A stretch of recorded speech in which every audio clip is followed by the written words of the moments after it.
नमस्कार class 10th CBSE board के सभी छात्रों को जय हिंद।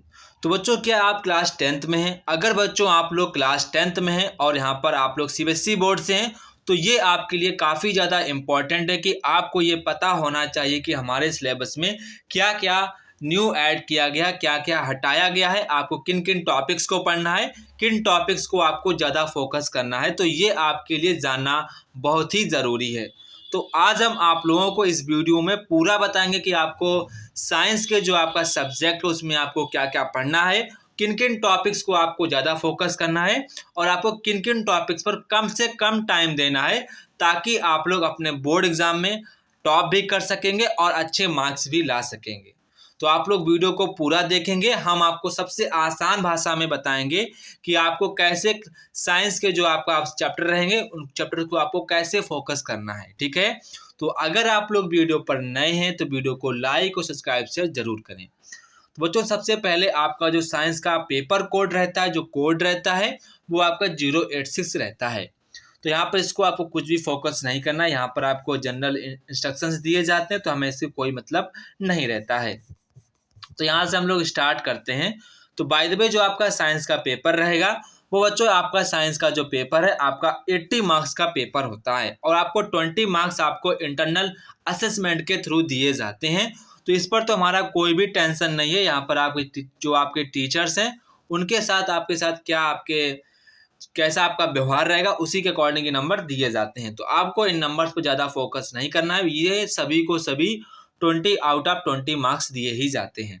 तो हमारा टारगेट बच्चों रहेगा कि आपको सिलेबस में किन किन टॉपिक्स को ज़्यादा फोकस करना है, किन टॉपिक्स को ज़्यादा फोकस नहीं करना है। तो बच्चों, सबसे पहले हम लोग जान लेते हैं कि आपके साइंस की जो आपकी बुक रहेगी उसमें आपके कौन कौन से आपके यूनिट रहेंगे, तो आपके कौन कौन से चैप्टर्स रखे जाएंगे उन पर भी हम बात करेंगे। तो बच्चों, सबसे पहली आपकी यूनिट है वो आपकी chemical substance and nature and behaviour है, जिससे बच्चों आपके 25 मार्क्स के आपसे क्वेश्चन पूछे जाएंगे। जो आपका यूनिट फर्स्ट है इससे आपका 25 मार्क्स के क्वेश्चन पूछे जाएंगे। इसके बाद जो आपका वर्ड लिविंग है इससे भी आपके 25 मार्क्स के क्वेश्चन पूछे जाएंगे। इसके बाद आपके जो नेचुरल फिनोमिना है इसके साथ आपके साथ 12 मार्क के क्वेश्चन पूछे जाएंगे। इसके बाद इफेक्ट्स ऑफ करंट, इससे भी आपके 13 मार्क्स के क्वेश्चन पूछे जाएंगे। नेचुरल रिसोर्सेज, इससे आपके 5 नंबर के क्वेश्चन पूछे जाएंगे। तो आपके टोटल 80 मार्क्स क्वेश्चन बन जाएंगे और आपके 20 मार्क्स आपके इंटरनल असेसमेंट के थ्रू दिए जाएंगे। आपके टोटल हो जाएंगे 100 मार्क्स। तो अब आपको किन किन टॉपिक्स को पढ़ना है, क्या क्या पढ़ना है, वो यहाँ पर आपको बात करेंगे। तो बच्चों, सबसे पहले जो आपकी यूनिट रहेगी chemical substance nature and behaviour, ये आपकी जो यूनिट है पहली यूनिट आपकी फर्स्ट यूनिट रहेगी। ठीक है, ये आपकी फर्स्ट यूनिट रहेगी। तो यहाँ पर आपका जो पहला क्या कहेंगे चैप्टर, तो आपको उसमें चैप्टर रहेगा केमिकल रिएक्शन। तो बच्चों, आपको करना क्या, आपको केमिकल रिएक्शन में आपको जो केमिकल रिएक्शन में आपको केमिकल इक्वेशन पढ़ना है, इसको कैसे बैलेंस करते हैं वो भी पढ़ना है। Implication of balance, chemical equation types of chemical reaction पढ़ना है, कम्बिनेशन पढ़ना है, मतलब कि जो हमारे टाइप्स ऑफ केमिकल रिएक्शन जैसे कि कम्बिनेशन है, डिकम्पोजिशन है, डिस्प्लेसमेंट है, डबल डिस्प्लेसमेंट है, प्रेसिपिटेट है, एंडोथर्मिक रिएक्शन है, एक्सोथर्मिक रिएक्शन है, ऑक्सीडेशन रिएक्शन। तो आपको इन जो आपके टाइप्स ऑफ रिएक्शन हैं तो आपको इन पर ज़्यादा बच्चों फोकस करना है। ठीक है, आपको इन पर ज़्यादा फोकस करना पड़ेगा। ये जो रिएक्शंस हैं, जो आपकी टाइप्स ऑफ रिएक्शंस हैं, इनसे आपके जितने भी आपके अभी तक बोर्ड एग्जाम हुए हैं इन टाइप्स ऑफ रिएक्शन से ज़्यादा क्वेश्चन आपसे पूछेंगे। तो आपसे 2026 में भी इससे क्वेश्चन आपको 100% मिलेगा।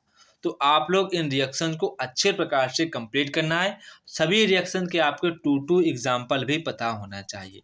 कई बार ऐसे होते हैं कि बोल देते हैं right the combination reaction and its types, तो ऐसे आपको यहाँ पर 2 एग्जाम्पल्स अगर पता है तो आपके लिए काफ़ी ज़्यादा आपको बेनिफिट आप ही को ही रहेगा।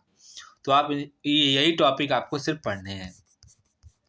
इसके बाद आपका जो एसिड बेसिस एंड साल्ट रहेगा, इसमें आपको क्या क्या पढ़ना है। इसमें आपको their definition in terms of furnishing of H ion, O H ion, आपको इनकी डिफिनीशंस आपको पढ़नी है। जनरल प्रॉपर्टीज इनकी पढ़नी है, इनकी क्या क्या प्रॉपर्टीज होती हैं। एग्जाम्पल्स आप इनके आपको एग्जाम्पल भी पढ़ने, इनके जो इनके उपयोग होते हैं वो भी यहाँ पर आपको पढ़ने हैं। इसके बाद आपके इनके न्यूट्रलाइजेशन पढ़ना है, कॉन्सेप्ट ऑफ पीएच स्केल पढ़ना है, डेफिनेशन रिलेटिंग लॉग, जो आपकी डेफिनेशन होती है लॉग वाली वो भी यहाँ पर आपको पढ़नी है।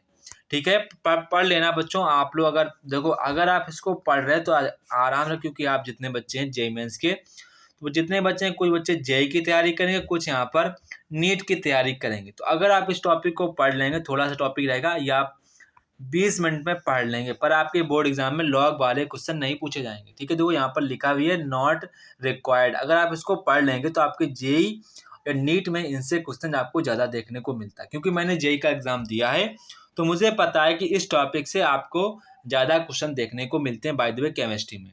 तो आप ये पढ़ लेंगे तो आपकी काफ़ी ज़्यादा आसानी रहेगी। इसके बाद यहाँ पर आपको इम्पोर्टेंस ऑफ पीएच वैल्यू पढ़नी है कि इसकी डेली लाइफ में हमारी क्या इंपॉर्टेंसी रहती है। इसके बाद प्रिपरेशन एंड यूजेस आपको पढ़ने हैं, जितने आपके सोडियम हाइड्रोक्साइड, जो आपके सोडियम, जितने भी आपके साल्ट हैं उनको आपको पढ़ना है। आपके साल्ट कौन कौन से आपको साल्ट पढ़ने हैं, आपको पहला पढ़ना होगा सोडियम हाइड्रोक्साइड पढ़ना है। इसके बाद आपको ब्लीचिंग पाउडर पढ़ना है, बेकिंग सोडा पढ़ना है, वॉशिंग सोडा पढ़ना है, प्लास्टर ऑफ पेरिस पढ़ना, पीओपी भी आपको पढ़ना है। सिर्फ आपको इतने ही साल्ट पढ़ने हैं और आपको कोई अदर साल्ट नहीं पढ़ना है। ठीक है, इनके आपके सभी लोगों को केमिकल फार्मूला पता होना चाहिए, केमिकल प्रॉपर्टी पता होनी चाहिए, कैसे इनको तैयार किया जाता है, कैसे इनका क्या यूज है, ये आपको सारा कुछ इनके बारे में पता होना चाहिए बस। ठीक है, इसके बाद आपको मेटल्स एंड नॉन मेटल्स में क्या क्या पढ़ना है। तो मेटल्स में आपको, नॉन मेटल्स में क्या क्या पढ़ना है, आपको प्रॉपर्टीज ऑफ मेटल पढ़ना है, नॉन मेटल की भी आपको प्रॉपर्टी पढ़नी होगी, और यहाँ पर आपको रिएक्टिविटी जो सीरीज होती है वो भी आपको पढ़ना है, क्योंकि वो जो रिएक्टिविटी सीरीज से आपके एग्जाम में बहुत ही ज़्यादा क्वेश्चन पूछे गए हैं, तो आपको इसको ध्यान रखना है। इसके बाद आपको formation and properties of ionic compound पढ़ना है, ये काफ़ी ज़्यादा इंपॉर्टेंट रहेगा, इससे आपके ज़्यादा क्वेश्चन पूछे जाते हैं। बेसिक मेट्रोलॉजिकल जो प्रोसेस होते हैं वो भी आपको पढ़ना है, आपको ज़्यादा पढ़ना है। जो आपके यहाँ पर, जो आप इसको हिंदी में बोलते हैं, हम लोग हिंदी में बोलते हैं संचारण, एंड इसको बोलते हैं बचाना, मतलब कि जो आपको जंग वंग लग जाती है वही आपका टॉपिक रहेगा। क्लोजन रहेगा, आपका प्रिवेंशन रहेगा। ठीक है, इसको भी आपको अच्छे तरीके से पढ़ना है, ये काफ़ी ज़्यादा ये इंपॉर्टेंट रहेगा, इससे आपके क्वेश्चन हमेशा बनता है, तो आप इसको ध्यान रखेंगे। इसके बाद आपके जो कार्बन कंपाउंड्स हैं इसको भी आपको पढ़ना बच्चों, यहाँ से आईपीएससी नेम बहुत ही ज़्यादा पूछी जाती हैं, तो आपको आईपीएससी नेम भी ध्यान रखना है। तो ये जो हमारा चैप्टर है कार्बन कंपाउंड्स, इसको आपको अच्छे तरीके से पढ़ना है। यहाँ पर आपका covalent bonding in carbon compounds है। इसके बाद आपका वर्सेटाइल नेचर ऑफ कार्बन है, होमोलोगस सीरीज है, nomenclature of carbon compounds containing functional group, halogen है, एल्कोहल है, कीटोन है, एल्डिहाइड है, एल्कीन्स है, एल्काइंस है। इसके बाद यहाँ पर आपको difference between saturated hydrocarbons and unsaturated hydrocarbons यहाँ पर आपको पढ़ना है, मतलब डिफरेंस बताना क्या होता है। केमिकल प्रॉपर्टीज़ पढ़नी है आपको कार्बन कंपाउंड की, कंफ्यूजन पढ़नी है, ऑक्सीडेशन पढ़नी है, एडिशन एंड सब्स्टिट्यूशन रिएक्शन पढ़नी है। इसके बाद यहाँ पर आपको एथेनॉल और ethanoic acid only property and uses आपको पढ़ने हैं। ठीक है, ओनली आपको इसकी प्रॉपर्टी पढ़नी और यहाँ पर आपको इसके यूज पढ़ने हैं। और सॉप एंड डिटर्जेंट, ये आपका टॉपिक काफ़ी ज़्यादा इम्पोर्टेंट रहेगा, तो आप इस टॉपिक को ज़्यादा फोकस करेंगे, सॉप एंड डिटर्जेंट। ठीक है, इसके बाद यहाँ पर आपका नेक्स्ट चैप्टर रहेगा the word of the living. ठीक है, तो पहला यहाँ पर आपका रहेगा लाइफ प्रोसेस। ठीक है, तो लाइफ ये आपका बायोलॉजी का रहेगा, तो ये आपके लिए काफ़ी ज़्यादा इंपॉर्टेंट है। तो यहाँ पर आपको क्या क्या पढ़ना है, यहाँ पर आपको लिविंग बीइंग पढ़नी है, बेसिक कॉन्सेप्ट ऑफ न्यूट्रिशन पढ़ना है, रेस्पायरेशन पढ़ना है, ट्रांसपोर्ट पढ़ना है, एंड एक्सक्रीशन पढ़ना है इन प्लांट्स एंड एनिमल्स। ठीक है, तो ये आपको अच्छे तरीके से पढ़ना है। Control and coordination in animals and plants. The topic movements in plants, introduction of plants, hormones control and coordination in animals, nervous system, volunteer, involuntary and reflex action, chemical coordination, chemical hormones. तो यहाँ पर आपको सिर्फ और सिर्फ इतने ही topic पढ़ने हैं। इसके बाद आपका जो रिप्रोडक्शन है, इससे आपको क्या क्या पढ़ना है, इसमें आपको reproduction in animals and plants, asexual and sexual, reproductive health, need and methods of family planning क्या होती है, सेक्स क्या होता है, HIV एड्स क्या होते हैं, इनको भी आपको ज़्यादा फोकस करना होगा। इसके बाद child bearing and women health, जो बच्चों आपका चैप्टर है रिप्रोडक्शन, ये आपके एग्जाम के पॉइंट ऑफ व्यू से काफ़ी ज़्यादा इंपॉर्टेंट है। आप इसको ज़्यादा फोकस करेंगे क्योंकि एग्जाम में इस चैप्टर से ज़्यादा क्वेश्चन पूछे जाते हैं। इसके बाद यहाँ पर आप हेरिडिटी एंड एवोल्यूशन से आपसे ज़्यादा क्वेश्चन यहाँ से भी पूछे जाते हैं। तो यहाँ पर आपके जितने भी आपके मेंडल लॉ हैं, जितने भी आपके सेक्स डिटर्मिनेशन हैं, ब्रीफ इंट्रोडक्शन, टॉपिक्स इंक्लूडेड, जितने भी यहाँ पर आपके सारे कुछ है वो आपको यहाँ पर पढ़ना है। इसके बाद यहाँ पर आपका रहेगा न्यूटन फिनोमेना, जो आपके यहाँ पर लाइट रहेगा चैप्टर, जो आपका लाइट रहता है। और बच्चों लाइट जो चैप्टर है फिजिक्स के लिए काफ़ी ज़्यादा इम्पॉर्टेंट है। तो यहाँ पर आपको क्या क्या पढ़ना है तो यहाँ पर मैं देख लेता हूँ। यहाँ पर जो आपका पहला चैप्टर रहेगा reflection of light by curved surface image form of spherical mirrors and centre of the curvature. इसके बाद आपका जो प्रिंसिपल एक्सिस है क्या होता है, प्रिंसिपल फोकस क्या होता है, फोकल लेंथ क्या होती है, मिरर फार्मूला, आपका जो डेरिवेशन इसका रिक्वायर्ड नहीं है। कई बार आपके एग्जाम में जो टीचर्स हैं इसका डेरिवेशन करवा देते हैं, तो आपको डेरिवेशन इसका बिल्कुल नहीं पढ़ना। यहाँ पर साफ साफ लिखा डेरिवेशन नॉट रिक्वायर्ड, तो यहाँ आपको डेरिवेशन की कोई भी आवश्यकता नहीं है, सिर्फ आपको फार्मूला ही पता होना चाहिए। इसके बाद यहाँ पर आपको मैग्नीफिकेशन पता होना चाहिए, रिफ्रैक्शन क्या होते हैं और लॉ ऑफ रिफ्लेक्शन क्या होते हैं, इंफ्रैक्शन इंडेक्स क्या होता है, वो भी यहाँ पर आपको पता होना चाहिए। इसके बाद यहाँ पर आपको रिफ्रैक्शन जो of light bye spherical lenses image form the spherical lenses, lens formula not required for derivation, ठीक है। मैग्नीफिकेशन पावर ऑफ लेंस, ये आपको टॉपिक्स यहाँ पर ज़्यादा फोकस करने हैं। बच्चों लाइट चैप्टर से ज़्यादा मार्क्स आपको दिलाएगा ये चैप्टर, आपके फिजिक्स की जो आपका रहेगा काफ़ी ज़्यादा इम्पॉर्टेंट है, इसको आपको ज़्यादा फोकस करना है। इसके बाद functioning of a lens in human eye, effects of vision, their corrections, applications, spherical mirrors and lenses. इसके बाद यहाँ पर आपको सेम वही पढ़ना जो कुछ मैंने को बताया है वो यहाँ पर आपको पढ़ना है, ठीक है। इसके बाद यहाँ पर आप इफेक्ट्स ऑफ करंट, ये आपका यहाँ पर करंट से टॉपिक रहेंगे, तो बच्चों कुछ नहीं है, ये आपको टॉपिक है effect current and effect of current, magnetic effect of current. ये जो दो चैप्टर्स हैं इनको मैं आपसे रिक्वेस्ट करके करूँगा, इन दोनों चैप्टर्स को आप लोग डीपली पढ़ना है, सबसे ज़्यादा डीपली पढ़ना है। इन्हीं चैप्टर से आपके न्यूमेरिकल भी ज़्यादा बनेंगे और आपके थ्योरेटिकल वाइज भी इन्हीं से ज़्यादा क्वेश्चन पूछे जाते हैं, तो आपको इनको ज़्यादा फोकस करना होगा। इनको आप बाय हॉनेस्टली टाल नहीं सकते हैं। अगर आप लोगों ने इन टॉपिक्स को थोड़ा सा आपने डिले किया, आपने ज़्यादा फोकस नहीं किया, तो यकीन मानो फिर आपका साइंस का जो बोर्ड का पेपर आपका बेकार जाएगा। तो यहाँ पर जितना कुछ लिखा तो लिखा है वो आप बना रहने दीजिए, जो नहीं भी लिखा है वो भी आपको फोकस करना पड़ेगा, क्योंकि इनके जो आपके यहाँ पर टर्म एंड कंडीशन है वो आपको होल चैप्टर जो पढ़ेंगे तभी आपको इसका कॉन्सेप्ट पता हो पाएगा, क्या इसके कॉन्सेप्ट हैं। इस चैप्टर को आपको ज़्यादा फोकस करना पड़ेगा। बच्चों मैं बाय हॉनेस्टली कह रहा हूँ, अगर आपको अच्छे मार्क्स लाने हैं, 90+ मार्क्स लाने हैं, तो आपको बच्चों मेहनत तो करनी ही पड़ेगी। ऐसा नहीं है कि मैं 2-4 मिनट का वीडियो बना दूं और मैं बोल दूं ये पढ़ लो आपके नंबर आ जाएंगे, तो ऐसा कुछ नहीं होता है। सिर्फ और सिर्फ आपका टाइम पास ही करना होता है। टाइम पास हमको नहीं करना है, हम लोगों को मेहनत करनी है और अच्छे मार्क्स लाने हैं और फिर मार्कशीट देखनी है, तो ये आपको ध्यान रखना पड़ेगा, ठीक है।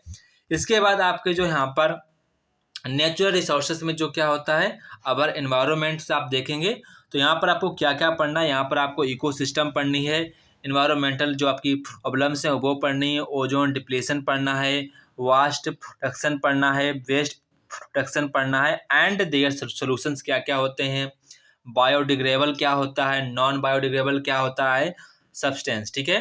तो ये आपको ज़्यादा फोकस करना है, क्योंकि ये देखो ये जो आपके टॉपिक्स हैं अप्रॉक्सीमेट में सभी को पता होता है कि सर पॉपुलेशन क्या होती है, इन्वायरमेंटल क्या होता है, इकोसिस्टम क्या होती है, ओजोन डिप्लेशन क्या होता है। अगर आप 9th में आराम से काफ़ी पढ़े होंगे 9th में, तो आप इन टर्म्स को इजीली जानते होंगे, सर क्या होते हैं, सारा कुछ आपको पता होगा। बस यहाँ पर अगर आप इसको एक बार भी पढ़ लेंगे तो बाय द वे आप इसको इजीली कर पाएंगे। तो आप इस जो हमारा चैप्टर रहेगा अवर एनवायरनमेंट, इसको बस आपको 1 टाइम से आपको ईमानदारी के साथ पढ़ लेना है बस। इससे आपको क्वेश्चन से आप इसको इजीली कर पाएंगे। ठीक है, जो आपके प्रैक्टिकल रहेंगे वो भी आप देख लीजिए। कई बार बच्चों के प्रैक्टिकल रहते हैं सर क्या क्या करना है, तो प्रैक्टिकल में यहाँ पर आप देख लीजिए क्या क्या आपसे प्रैक्टिकल करवाए जाएंगे। तो यहाँ पर आप देख सकते हैं जो भी यहाँ पर आपकी लिस्ट है वही आपको प्रैक्टिकल करनी है। आपको इसकी टेंशन नहीं करनी कि प्रैक्टिकल में क्या क्या करवाया जाएगा, ये आपके टीचर्स की टेंशन रहेगी वो क्या क्या करवाएंगे। जो आपको यहाँ पर वर्क दिया जाएगा वो तो आपको करना ही पड़ेगा। देखो बच्चों काफ़ी आसान होता है, बस आपको ईमानदारी के साथ करने हैं। और यहाँ पर जो भी आपकी प्रेस्क्राइब्ड बुक्स हैं वो भी यहाँ पर आपको मैंने लिख दी हैं ताकि यहाँ पर आपको पढ़ने में आराम रहे। अगर आपकी बुक्स नहीं है तो भी आपका काम चल जाएगा। अगर आपके जो आपके भैया बहन रहे हों क्लास 10th या 10th में रहे होंगे तो आप उनसे बुक मांग लेना, वो आपकी काम चलेगी। आपको न्यू बुक लेने की कोई आवश्यकता नहीं है। ना आप पैसा बर्बाद करिए, ऐसा नहीं कि आप पैसा बर्बाद करें नई बुक खरीदें, कुछ भी नई बुक नहीं खरीदनी है। आपके पास जो पुरानी वाली बुक भैया बहन के पास हो वही बुक आपको पढ़ लेनी है। ठीक है, इसके बाद आपको क्या करना है, इसके बाद यहाँ पर कुछ नहीं, यहाँ पर आपको पैटर्न समझाया गया है, कुछ नहीं है यहाँ पर। अब यहाँ पर आपको अच्छे प्रकार से यहाँ पर पढ़ना है। अगर बच्चों आप लोग नेक्स्ट जो आपका सब्जेक्ट रहेगा उस पर भी आप लोग चाहते हैं कि मुझे किन किन टॉपिक्स को पढ़ना है, किन किन टॉपिक्स को नहीं पढ़ना है, तो आप लोग मुझे कमेंट बॉक्स में कमेंट करके बताएंगे। तो जय हिंद बच्चों, फिर मिलते हैं अपने नेक्स्ट वीडियो में। तब तक की सभी बच्चों को जय हिंद।